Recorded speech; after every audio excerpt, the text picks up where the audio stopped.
So, you want to become smart? In most of the world, you're told that it takes 12 years of school, plus 4 years of college, plus 6 years of graduate school to become smart. But what you actually become is homeless. That's not even a joke. But on the bright side, when you make a Reddit post about how you can't get a job, you can do it in perfect English. If you haven't guessed by the title, becoming smart is actually very easy, even if you think your genetics make you dumb. If you compare yourself to every other animal, you're actually pretty overpowered. When people like you and me say we want to get smarter, it means a bunch of things. We want to learn useful skills, ideally skills that make money. We want to be good at solving problems, hopefully for money. We want to get better GEDs and learn difficult subjects to make more money, and also to flex on people. And lastly, we want to sound smart in conversation. Just enough so people respect you, but not too much to the point where people think you're a nerd. The problem is, most advice on the internet is so vague and philosophical that even if it works, the only people who could actually follow it are Oprah and Socrates. If you instead look for specific advice that you can actually try right now, this is what you get. Eat blueberries because they're brain food, drink black coffee, exercise, sleep more, take IQ tests, listen to classical music. These things sound good, but at some point, you have to, actually learn stuff.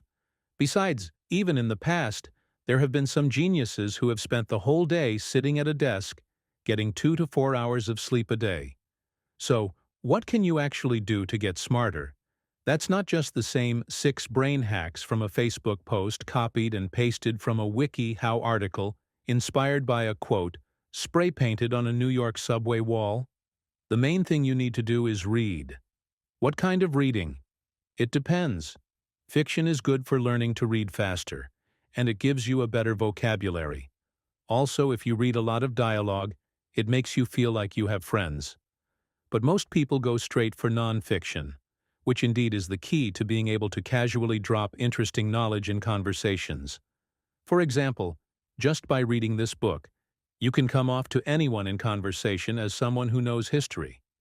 The key is to not be obnoxious about it. Crazy how we evolved from chimpanzees, right?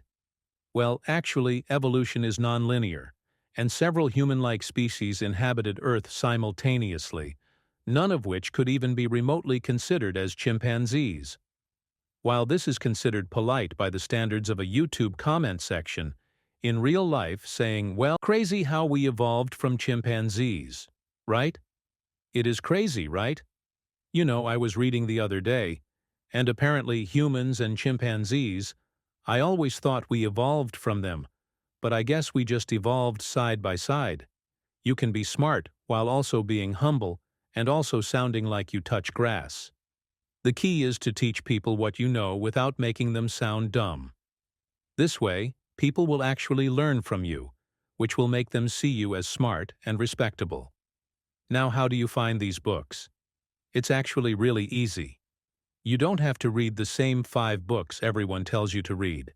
Just think of a topic you want to learn about, like cleaning. Now, Google books about cleaning. Here's one that looks good. Usually, these books cost money, but if your finger slips, you might accidentally end up on this website, and you might accidentally search for the title of the book, and by chance, click on the first link. Oh no, accidentally downloaded a file and opened it with the appropriate ebook viewer. Well, now that you have the book, you'll also find that not only can you pick out interesting tidbits to use in conversations, but you can also learn many useful skills. There are 10 things you should know before you learn a skill. 1. Unless you practice the skill, your brain will think it's useless and forget it. 2. You only have to know 20% of the knowledge to master 80% of the skill. So I guess we could just move on. This is called the learning curve.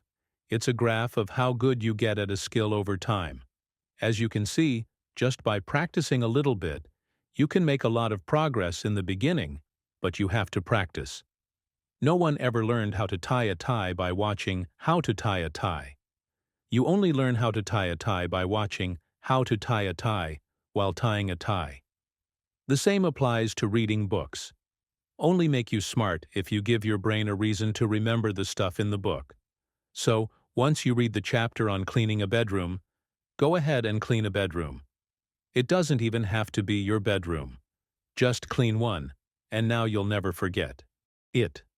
But let's just imagine that's something that you can't practice right now. Like, imagine you're reading a book about cars, and then you see this diagram of how to jumpstart a dead car with a good car. Ideally, you'll read about it and then go practice it, but not everyone has two cars lying around to practice on. But you can still practice it by just imagining. Imagine the moment where you'll need to know how. To jumpstart a car, put yourself in the situation. Find a video and pretend that's your car, by imagining the whole process from start to finish. You just convinced your brain that you used all that information, and now you'll remember it. Meanwhile, the person who just looked at the diagram and tried to memorize it still won't know what to do if they ever had to jump-start a car. This is how you get smart. Use everything you learn, and if you can imagine yourself in the moment where it'll be useful. This is basically how the entire school system works. You learn a piece of information, and because it'll be like 15 years before you actually use it, your teacher creates an imaginary situation where that information is useful. That is a test, an exam that has questions on that exact piece of information. And if you get it wrong, you fail. Or, in South Korea, you get prison time. Just kidding, that's only if you cheat. This is usually enough to make your brain at least attempt to remember the information. The only problem is, once the test is over, your brain says it's not useful anymore, and you forget it. Some people think repetition, spaced repetition, studying in intervals, or mind mapping will help them get better grades and learn faster. But in reality, doing practice questions will give you the most results because they simulate the actual situation in which you'll need to use what you learned. If you don't have any practice questions, make your own and convince yourself that the stakes are high. Like pretend that you're hanging off a cliff by one arm and someone's there to pull you up, but only if you can name all the parts of a human cell. Learning information and making it seem useful to your brain is all you need to get smart, and this is why textbooks are the S-tier format for becoming smart as fast as possible. There's no fluff, no hand-holding, no distractions, just pure information and a bunch of practice questions.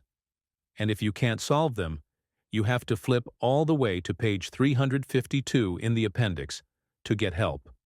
Textbooks aren't for the casual learner because it's not as fun as watching a YouTube video on the topic and forgetting it all an hour later. But if you're ever up to the challenge, there is a website you might accidentally end up on where you could accidentally download free textbooks on any subject you want.